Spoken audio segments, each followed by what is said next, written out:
That's what Yatlu alayhim ayat students who are working on this.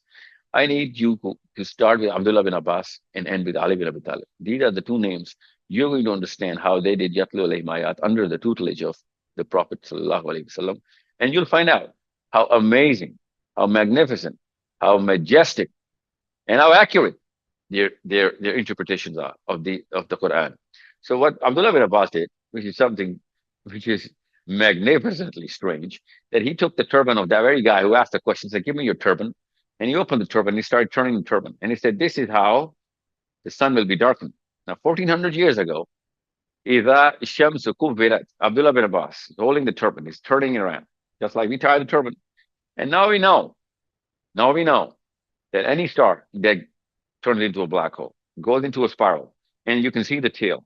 And this star is going into its own singularity. Okay. And this star is the center of this spiral, just like turning the turban. Now, there is no telescope when Abdullah bin Abbas is telling us this. There is no concept of a black hole. There is no concept of singularity. There is no concept of how a star actually goes into its death. But this man, radiallahu anhu, is literally explaining not just the concept, but the way this concept actually happened inside space. My question is very simple. How did he do that? How did he do it so accurately? He's not a prophet. Okay. You need to understand. We cannot just put this little, magical wand in our minds and think that, Sahaba had this little na'uzubillah, magical powers. No, they didn't. They had knowledge. They had knowledge. You know how I know that? Because our Prophet sallallahu alaihi wasallam actually prayed for Abdullah bin Abbas. That may Allah give you the knowledge of the Quran. So much so that one day he stood on the pulpit and said, "Any question, I need you to ask me questions of the universe." The direct hadith. Question of the universe. And I'm going to answer you from the Quran. So he is giving you the space science, the space program right there. Ali bin Abi Talib is giving you space program. When he says, when you read Surah Qamar, you're going to find out where the water came to flood the planet Earth at the time Noah. In the time of Noah. In the time of Noah, the flood came from a galaxy far, far away. Okay. We call it Majarra. We now call it Canis Majoris. Okay. So how does that work?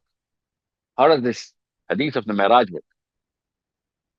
All of these signs are given us so that we can follow these codes, we can follow the clues, and try and interpret the basis of the knowledge set.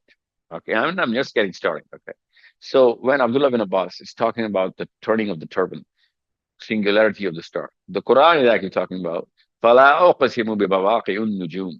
بِمَوَاقِعِ النُّجُوم means the place. Oh, I swear upon the place where the star pierces the space time. This is the literal translation of the ayah. How do I know it is piercing? Because in Surah Tariq, Allah Azza wa Jal, the word Tariq, okay? The word Tariq, the root word, is how the meaning is making piercing into a way, making a path by piercing. So, how does a star pierce? Well, we know how a star pierces in space time. That is called singularity. That is a black hole. Now, I'm not trying to tell you what to follow science. I'm telling you that it is not a Muslim job to say, "Hey, we told you so," after they do the hard work. Our job is to tell them where to go. Our job is so that whenever, whoever makes it to whatever galaxy or planet, they should be reciting the Quran that Muslims are saying this down on our planet. Their kids were telling us this. We just didn't want to believe them because we were too biased. We were using our space technology, and now we need to follow the next horizon based on whatever their knowledge. But we're just not giving anything. We're just waiting around for some science lab to come up with something, and we just have an "I told you so" banner that our Quran also says that. Well, why didn't we take the initiative if Quran is telling us everything and more? So I don't want you to follow physics or chemistry, biology. I want you to set precedents, take the initiative. That's what our Muslim job is. So in other words, if Muslims do not have a space program, they're not Muslims. They're not following the path of the companions of the Prophet Sallallahu Alaihi Wasallam. They're not doing the Yatlu alayhi ayat. Coming into Yu'allimuhum al-Kitab direction. This is they can only be done. And you might have noticed I've skipped you zakihim because you zakihim is the moral capital. If Muslims are not coming inside the masjid, Muslims are not praying, Muslims are not actually holding up the basis of the Sira, the pillars of the Quran, then I I hope they do not go into knowledge because their knowledge is going to make them arrogant. We need to clean ourselves from all of that, those attributes that we're like for example, arrogance and deceit and timidity, the timidness, sorry, this cowardice, this lack of you know uh, consistency, this lack of resilience, this lack of trustworthiness. All of these, this is Yuzakihim. Now, I cannot lecture you into Tazkiyah. We cannot do that. We'll have to come up with training programs. I know that. We all know that. IMS is not going to be able to do the Tazkiyah by just holding group forums and clubs. There's a totally different program for that. It's called Hayya al Falah. Okay, we're calling every Muslim in the masjid and connecting all the masjids together. That's a different program under IMS. However, what I need you to do is, and you IMS UK, understand, I'm going to be presenting to you a lot of ideas and a lot of programs. They're going to be successful. Sometimes they're not going to be so successful. I need you to understand I'm working around this IMS concept so that you guys can get momentum. I'll have an easier way paved in front of you while you get there. But till you get there, you need to understand, you need to set the base right. And that base is these four compartments. Okay. Well, I'll get to Hikmah later, because Hikmah is the methodology of how to operate, the modus operandi of how to make those decisions, what kind of decisions, what kind of technique to actually, get to wherever you need to be from wherever you are. Now, this is Hikmah, in my opinion, of how to actually get everybody together. Intellectual warfare, psychological warfare. That's simple. Now, what do I need for this? Well, I need your kids. I literally need your kids, especially who are 12 years of age and more. Okay. They're going to start these forums. They're going to actually jump into understanding books. They're going to put that book into some utility. And unless we start to challenge the current status quo of the education system, we're not going to be able to do that because physics today, mathematics today. While we're talking, I'm going to send you a book, actually, right after this meeting. This book is written by a Muslim scholar. It's called The Ultimate Mathematics. We're teaching that in our school, in Source Code Academy. And you need to understand how Muslims, when they look at the Muslim scholars who understand mathematics, these people are, capable of winning the Fields Medal. They're so good at mathematics. But when they go into the Quran, they find out that, you know what, the mathematics of human beings uh, is not even close to what the Quranic mathematics, the structure of the Quran is based on. All of that is based on very advanced level of mathematics. Let me give you an example so that you will understand why you need to go through that book. That book is part of the curriculum of our kids who are actually literally a 7, 8 year old. That's, those are the students of source code. I need you to actually understand why IMS needs to take up not everybody can afford source code. So we need to spread it around. And source code students are going to, inshallah, become teachers of IMS. And that's what the purpose and vision of source code is, so that students become teachers. So when you look at the history of mathematics, and you can see, and you can Google it up and find out, and whoever knows mathematics knows what I'm talking about, that we recently came up with the concept of Gaussian prime. Now, Gaussian prime is as latest as human beings' intellect has gone into mathematics. Now, after we discovered Gaussian primes, we find out that Gaussian primes is the table on which the Quran is laid out. The Quran is laid out on the Gaussian primes. So just because now I know what Gaussian prime table is, now I can know what the next huruf muqatta'at after alif lam mim is going to be, because it is going to follow the Gaussian prime table. Now, the Quran is already set on the Gaussian prime.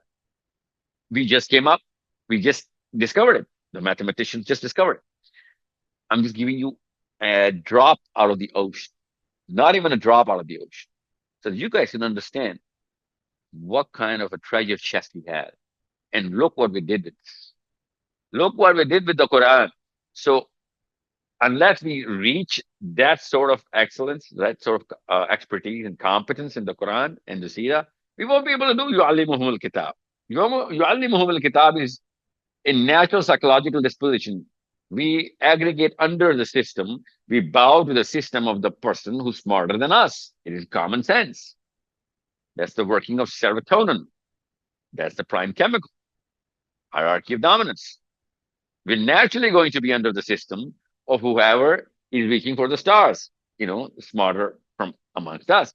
So if you don't do yatlu alayhim ayat, you're not going to be able to do yu'allimuhum kitab. You're not going to be able to enforce the law because we only follow the law of the people who have higher brain power than us. That's just common sense.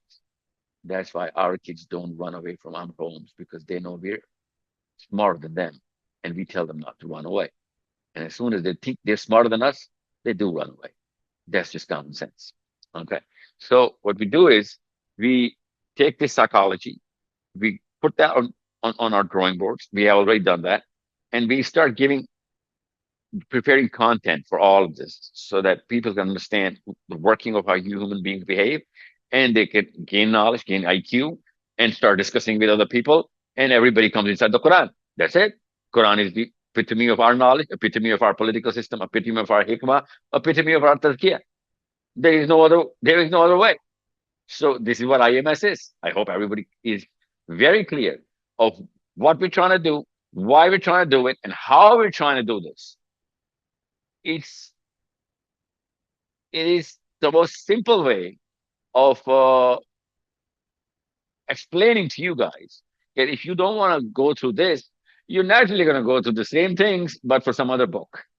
You're naturally going to behave like this. Everyone naturally behave like this. We're just telling you how they behave. The Quran is telling us how they behave. The Prophet is telling us how they behave. And the whole eschatology is telling us how we're going to behave. So we behave like this. We've been behaving like this from Adam alayhi salam's firstborn till the lastborn. This is going to be the same graph. We just want to put the Quran right in the middle and make everybody behave around this because they are going to behave the way they behave. If the Quran is not calling the shots on competence, expertise, knowledge structures, then no one's going to gain enough skill for the Quran, around the Quran, about the Quran, within the Quran. No one's going to do that. We're going to go to some other science, some other mathematics, some other space program, some other political program, some other in knowledge set, because those people will be deemed more credible than our kids 60 years from now, 100 years from now. It's that simple. I hope I broke it down for everybody to understand how simple things are. We just have a way of you know going towards something, thinking something is so uh appealing just because it's complex. It's not complex. The hierarchy of dominance is going to play its part, and whatever physics or biology or mathematics is going to find with chemistry, chemistry is going to win. It's a human chemistry. And Allah was saying, you want to know, look upstairs in the heavens and look inside you. You're going to find the same thing. And then you're going to find out the Quran is the book of Haqq. That's the only and absolute truth. So what is up there and what is within me? I can give you 100 similarities between the galaxy, whatever the operation of the structures and the phenomena and the mechanism, and the same mechanism with us. And we haven't even, broken the first layer of how the brain works. I want our kids to understand how the brain works. I'm just telling you human behavior. That's not the brain, that's the mind. So you need to understand, we have not even scratched the surface as human beings. We need to go deep. We need to understand our book. We need to explore it and be so eloquent in presenting it to the planet. How are we going to do that? We're going to discuss every bits of it. And we're going to use any and every person of knowledge, be it a Muslim or not Muslim. And we're going to gain our IQ and make sure it translates to our kids. So hopefully in about 5 years, a little less, maybe more, I don't know, wallahu alam, we will be in IMS sponsoring our kids to go to Cambridge, go to Harvard, go to Yale, go to any and every part of the corner of the planet, wherever this knowledge is available, and come back because we need to develop our kids. IMS is going to become a community very soon. If we can become a community, then we can sponsor any and every kind of program, not just the space program, but the human space program as well, the human capital program. So what we can actually do is start from us, my own self, my Khatija and my home, my Ali, go to my Abu Bakr, and then start moving towards the rest of the world. I hope I've clarified the vision. I hope I've given enough uh, understanding of what IMS is and what my expectation is. And this is just a plea so everybody can actually just empathize with your own kids. That's it. Nobody else, just your own kids.